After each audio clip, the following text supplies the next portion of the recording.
Welcome to the Maryland Student Loan Ombudsman's Educational Curriculum, Module 3, Repayment Options for Student Education Loans.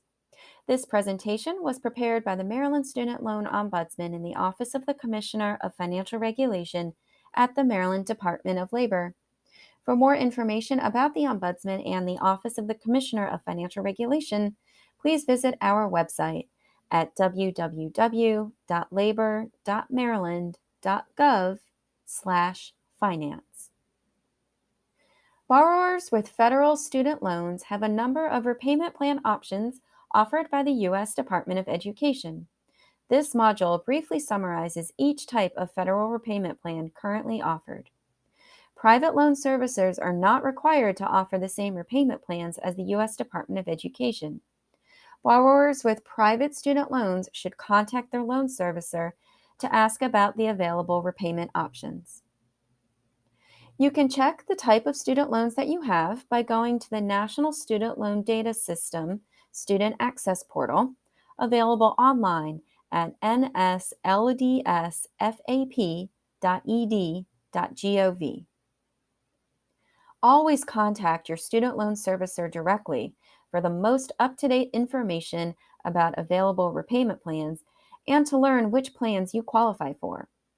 When deciding on a repayment plan, consider all the variables, like the estimated monthly payment amounts, the total amount of interest you will pay, the number of years it will take to pay off the loan completely, and whether or not the repayment plan is a qualifying plan for any of the federal loan forgiveness programs, such as Public Service Loan Forgiveness, or PSLF. More information about the various loan forgiveness programs is discussed in Module 4. Repayment plans for federal student loans are generally divided into two categories: traditional and income-driven. Traditional plans have monthly payments that are set on a predetermined schedule and are not dependent on your income.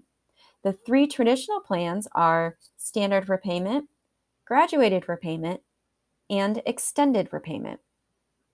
Income-driven plans are tied to your income. So as your annual income changes, your monthly payment amounts are adjusted accordingly. There are 5 income-driven plans. They are pay-as-you-earn, revised pay-as-you-earn, income-based, income-contingent, and income-sensitive. Most of the income-driven plans are qualifying plans for public service loan forgiveness. Next, I will briefly summarize each federal repayment plan. The standard repayment plan is a traditional plan designed to minimize interest rate costs for you, the borrower. The standard plan has fixed payments, meaning that you pay the same amount every month. Under this plan, the loan should be paid off in 10 years, or up to 30 years if you have consolidation loans. You will pay less over time with the standard repayment plan as compared to all the other repayment plans discussed in this module. This is because your interest costs are reduced, but you will have higher monthly payments. The standard plan can be used with direct loans, federal Stafford loans, all plus loans, and all consolidation loans. This is not a qualifying plan if you are seeking public service loan forgiveness. The graduated repayment plan is a traditional plan designed to ensure that your loans are paid off with lower monthly payments than you would have made with the standard plan, but you'll end up paying more in total interest. The graduated plan starts with low monthly payments. Then the payment amounts will gradually increase, usually every 2 years. The loans are paid off within 10 years, or if you have consolidation loans, they are paid off between 10 to 30 years. The graduated plan can be used with direct loans, federal Stafford loans, all plus loans, and all consolidation loans. This plan is generally not a qualifying plan if you are seeking public service loan forgiveness. The extended repayment plan is another traditional plan that lengthens the amount of time you have to repay. With this plan, the loans should be paid off within 25 years. The monthly payments could be fixed, like in the standard plan, or the payments will increase over time, like in the graduated plan. Because you have additional years to repay the loan, the monthly payments will be lower than with a 10-year standard plan or a graduated plan, but you will end up paying more over time because of the accrued interest. The extended repayment plan can be used with direct loans, federal Stafford loans, all plus loans, and all consolidation loans. This is not a qualifying plan if you are seeking public service loan forgiveness. The next 5 federal student loan repayment plans are income-driven plans, meaning the amount you pay each month is tied to your income. With the pay-as-you-earn repayment plan, the monthly payment amounts are 10% of your discretionary income, and your payments will never be higher than what you would have paid with a 10-year standard plan. Even though your monthly payments are lower with the pay-as-you-earn plan, you will usually end up paying more in total than you would have with a 10-year standard plan. This is true for all the income-driven plans. Because you are repaying the loan over a longer period of time, you end up paying more in interest.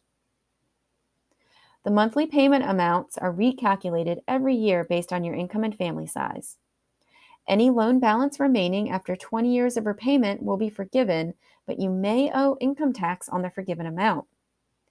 To qualify for this plan, you must have a high amount of debt as compared to your income. Your debt-to-income ratio is calculated by your student loan servicer. Pay-as-you-earn is a qualifying plan for those seeking public service loan forgiveness, and it can be used with direct loans, direct plus loans made to students, and direct consolidation loans that do not include direct plus loans made to parents. With the revised pay-as-you-earn repayment plan, the monthly payment amounts are 10% of your discretionary income and are recalculated every year based on your income and family size, just like with the regular pay-as-you-earn plan. The revised pay-as-you-earn plan, however, does not have the same eligibility requirement of a high debt-to-income ratio. If all of your student loans were used for undergraduate study, then any balance remaining after 20 years of repayment will be forgiven with the revised pay-as-you-earn plan.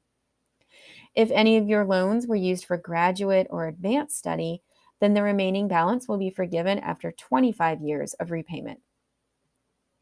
With the revised pay-as-you-earn plan, you will usually pay more over time than with a 10-year standard plan, and you may owe income tax on any loan amount that is forgiven. The revised pay-as-you-earn plan is a qualifying plan for those seeking public service loan forgiveness, and it can be used with direct loans, direct plus loans made to students, and direct consolidation loans that do not include plus loans made to parents. With the income-based repayment plan, the monthly payment amounts are either 10% or 15% of your discretionary income. The percentage depends on when you received your first loans. The monthly payment amounts are recalculated every year based on your income and family size, and your payments will never be more than what you would have paid with a 10-year standard plan. Even though the monthly payments are lower than with a 10-year standard plan, you will usually end up paying more in total because you will be paying interest over a longer period of time. Any loan balance remaining will be forgiven after 20 or 25 years of repayment, depending on when you received your first loans. You may owe income tax on the forgiven amount. To qualify for the income-based repayment plan, you must have high debt as compared to your income, similar to the pay-as-you-earn plan. This is a qualifying plan for those seeking public service loan forgiveness, and it can be used with direct loans, federal Stafford loans, all plus loans made to students, and consolidation loans that do not include plus loans made to parents. With the income contingent repayment plan, your monthly payment amount will be the lesser of either 20% of your discretionary income, or you will have a fixed payment over 12 years, also adjusted to your income. The monthly payments are recalculated every year based on your income, family size, and the total amount of your loans. With the income contingent plan, you will usually pay more over time than with a 10-year standard plan. Any balance remaining after 25 years of repayment will be forgiven, but you may owe income tax on the forgiven amount. This is a qualifying plan for those seeking public service loan forgiveness, and it can be used with direct loans, direct plus loans made to students, and direct consolidation loans. The final repayment plan is the income-sensitive repayment plan. This plan can only be used with federal Stafford loans, federal Family Education Plus loans, and federal Family Education Consolidation loans.